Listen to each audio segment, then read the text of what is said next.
కారం రంగు రుచితో ఉంటుంది. ఆచి మిరపపొడి అదరగొట్టే కారం రంగు రుచి. కాంగ్రెస్ ప్రభుత్వ తీరుతో తెలంగాణ రైతులు తీవ్రంగా నష్టపోతున్నారంటూ విమర్శించారు కేంద్ర మంత్రి కిషన్ రెడ్డి. ఇక రైతుల కోసం కేంద్ర ప్రభుత్వం తీసుకొచ్చిన పంటల బీమా పథకాన్ని గత బీఆర్ఎస్ ప్రభుత్వం, ప్రస్తుత కాంగ్రెస్ ప్రభుత్వం ఇద్దరూ కూడా అమలు చేయడం లేదని మండిపడ్డారు. కాంగ్రెస్ ప్రభుత్వం ఇప్పటికైనా ఫసల్ బీమా అమలు చేయాలంటూ డిమాండ్ చేశారు. రాష్ట్ర ప్రభుత్వం రైతులని అన్ని విధాలా మోసం చేస్తుంది అంటున్న కిషన్ రెడ్డితో మా ప్రతినిధి విద్యాసాగర్ ఫేస్ టు ఫేస్ చూద్దాం. కేంద్ర మంత్రి వాళ్ళు కిషన్ రెడ్డి ఉన్నారు మనతో పాటు.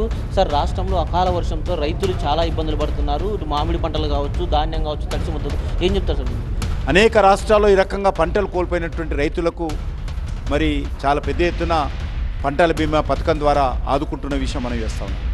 దురదృష్టం ఏంటంటే గతంలో 10 సంవత్సరాల అధికారాన్ని వెలగబెట్టినటువంటి కేసీఆర్ బీఆర్ఎస్ పార్టీ, సంవత్సరాలుగా అధికారంలోకి వచ్చినటువంటి కాంగ్రెస్ పార్టీ పంటల బీమా పథకాన్ని తొక్కిపెట్టడం జరిగింది. పంటల బీమా పథకం అమలు చేస్తే నరేంద్ర మోడీ గారికి పేరు వస్తుందని ఈరోజు రైతులకు అన్యాయం చేస్తూ ఉన్నారు. లేకపోతే ఈరోజు ధైర్యంగా ఒకవేళ రైతులు నష్టపోతే ఈరోజు పంటల బీమా పథకం అమలు చేసినట్లయితే వాళ్ళకు నష్టపరిహారం అందేది. మీకు అందరూ తెలుసు, గతంలో ఒక మండలం మొత్తం మండలం నష్టపోతేనే రైతులకు నష్టపరిహారం వచ్చేది. అటువంటిది ఈరోజు మేము ఒక గ్రామాన్ని యూనిట్గా చేసుకున్నాం. గ్రామంలో ఏ గ్రామంలో కానీ 50% పంట నష్టపోతే ఆ గ్రామంలో ఉన్నటువంటి రైతులందరూ కూడా నష్టపరిహారం ఇచ్చేటువంటి ఒక సమగ్రమైనటువంటి మంచి పథకాన్ని ఈరోజు నరేంద్ర మోడీ గారు తీసుకొచ్చారు. దాన్ని అమలు చేయకుండా రైతాంగాన్ని నోట్లో మట్టి కొడుతున్నటువంటి మరి ఈ రెండు పార్టీలు ఈరోజు దీనికి బాధ్యత వహించాలి.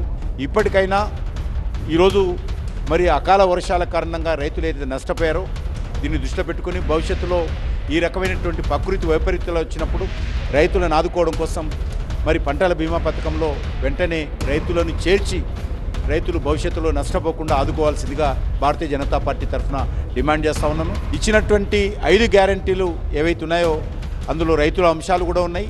అవేవి కూడా అమలు చేయకుండా ఈరోజు రైతులకు అన్యాయం చేస్తున్నటువంటి ప్రభుత్వము కాంగ్రెస్ పార్టీ ప్రభుత్వము, రేవంత్ రెడ్డి గారి ప్రభుత్వం. ఫసల్ బీమా యోజన పథకం ద్వారా లబ్ధి చేకూర్చేటువంటి ప్రయత్నం చేయాలి. కేంద్ర ప్రభుత్వం ఇస్తున్నా కూడా రాష్ట్ర ప్రభుత్వం ప్రీమియం చెల్లించకుండా ఆలస్యం చేయడం వల్ల ఇప్పుడు రైతులు తీవ్రంగా నష్టపోతున్నారంటూ కూడా కేంద్ర మంత్రి వాళ్ళు కిషన్ రెడ్డి చెప్తున్నారు. కెమెరామెన్ శేషుతో విద్యాసాగర్, TV9 హైదరాబాద్.